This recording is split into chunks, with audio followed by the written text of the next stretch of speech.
Hey guys, welcome back. Thank you for coming back to watch us. We're starting episode 4, and today we are going to talk about something kind of a little heavy, talking about eating disorders.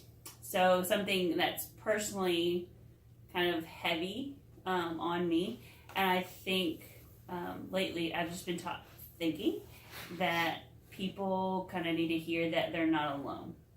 Yeah, I think not only, so 1 in 5 women suffer or have suffered from this.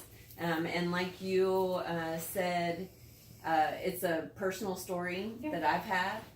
And believe it or not, I think more women out there than what we think are truly either currently suffering from it, whether it be from something that's major or even simple ones. And I think what people like, women watching, men watching, understanding that eating disorder is not just like what people see. So it's not just anorexia, so you're just not eating, or it's not just you eat so much that you start, that you throw up. So it's not just those two.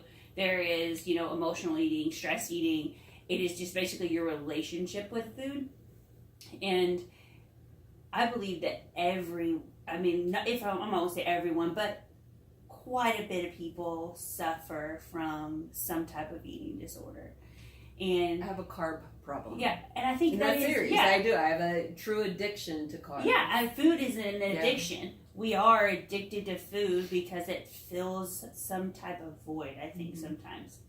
And for me, it's also, it goes along with body image.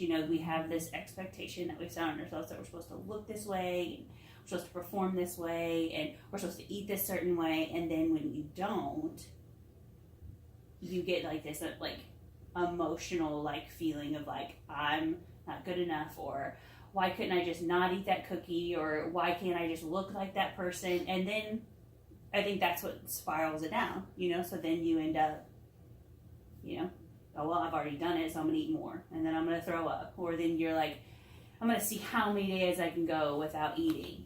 And it's a very, when you're doing it, because you think, you're this is the thing that I don't want anyone to know about. So you feel very, isolated and alone. And I think that's super normal. Mm-hmm. And I still struggle. I've been struggling from an eating disorder, since junior high, and it was because I never saw myself as I truly am, and I still don't, and I'm still a huge work in progress, but it's something that I've acknowledged, right? And it's so hard because you work so hard, and you do things, and you think you have your eating right, and you work out so hard, and you think you have all your ducks in a row, and then it's just you run into a brick wall. And I think there's so many people out there that feel that way, and it's super important to know that you're just not alone in that situation. There are people that you look at and you're like, they got it together. They've got it together. They eat right all the time. They're counting their macros. They work out twice a day, and they've got it. And it's really, those people are the ones that sometimes have it the least together, right? Right. And it is always that comparison. Stop comparing yourself. Right. You're never going to be like that person next to you. That's ever. Right. You're never going to look like that person. You're never going to have the life of that person. It's just the way that it is. And so it's can we ever get to this point where we accept who we are? And it's a super hard thing to do. It really is. And the reason I think we chose this topic right now is because it's starting to become holiday season. We have a little less than a week before Thanksgiving. And I know that that's when it's always been the hardest for me. And so what I always resorted to is some kind of pill that would make me not want to eat. Yeah. And let's go back to who knows how long ago. I probably started in my 18, 19, 20. Start taking a pill. Let's see how much energy this pill can give me. Mm-hmm. Let's see how many hours I can go between eating my meals because I'm not hungry because this has suppressed my appetite. And like at the time you think that's such a cool thing. Right. Oh, I haven't eaten all day. And I've burnt, hold on, look at my watch. I've burnt 3,500 calories. Right. I mean, I remember doing that. I remember putting on a watch, waking up in the morning, taking my fat loss pill, going to the gym, working out 8 hours a day, coming home, looking at my watch, and I'd be at like 3,200 calories, or I burnt for the day. And I'm like, nope, can't go to sleep until it hits 35. Right. I would just laps around the house. What was the purpose, Kayla? You know, you're like, what were you doing? But it was a true like problem, and I think my problem has definitely gotten better, but it is not resolved. Amen. And do I ever think it'll be resolved? No, I think you're always going to try to be better. You're going to try to constantly get out of that hole. And I think that's okay as long as you recognize that there is an issue. Right. And you have to learn, which, you know, I'm speaking out of not someone who does this all the time. You've got to love you. Right. There is nothing wrong with me. There's nothing wrong with you. You are made a certain way for a reason, and that is beautiful in itself. Yeah, that's right. It doesn't mean that you can't be better. It doesn't mean that you can't get healthier. It doesn't mean that you can't want to be more fit. There's nothing wrong with any of that. But finding your place, realizing where you're at right now, saying, you're okay the way you are, and stay there and just start building from there. Hardest thing for me to do, you know, I can admit that. Put my hands up and say I struggle 24/7 with it.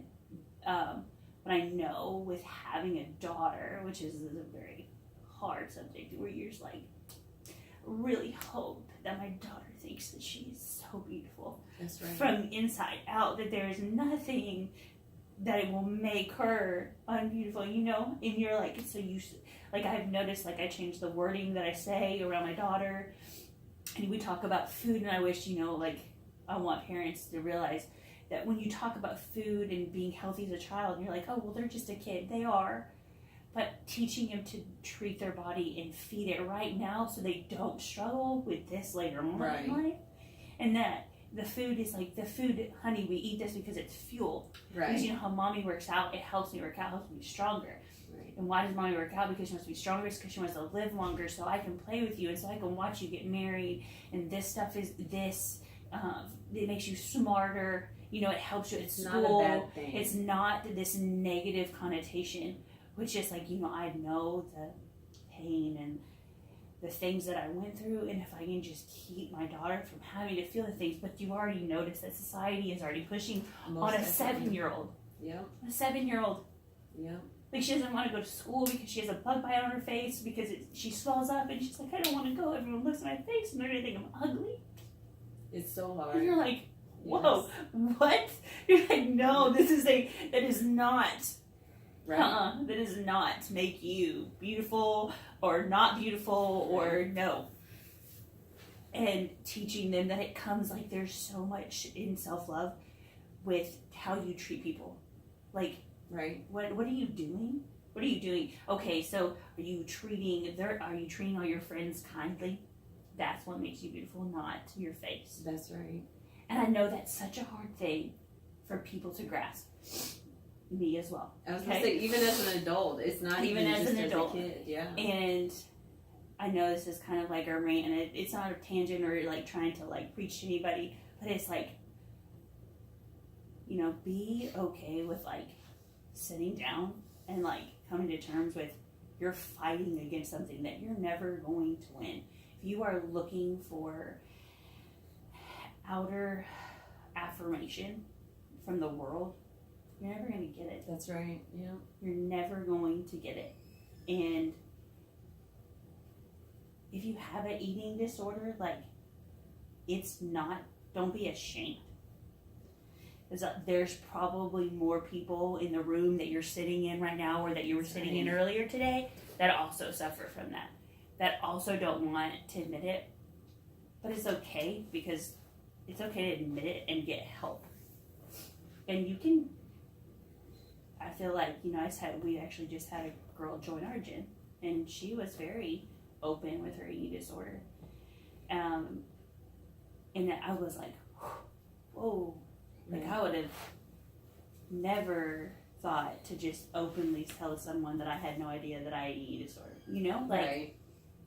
Props to you, like you made like a soft spot in my heart, Right. and then like I'm like, I want you to succeed, and watching her work out and like helping her learn like food is fuel, and she was just afraid of the food and not knowing what was right anymore, and so like helping her understand that that's going to help you in here, and it's okay to eat it, but it's also, you can't press it on someone, because when that's engraved in your brain, and you've done it for so long, you can't just fix it. Like, right. It's not just going to be a quick fix.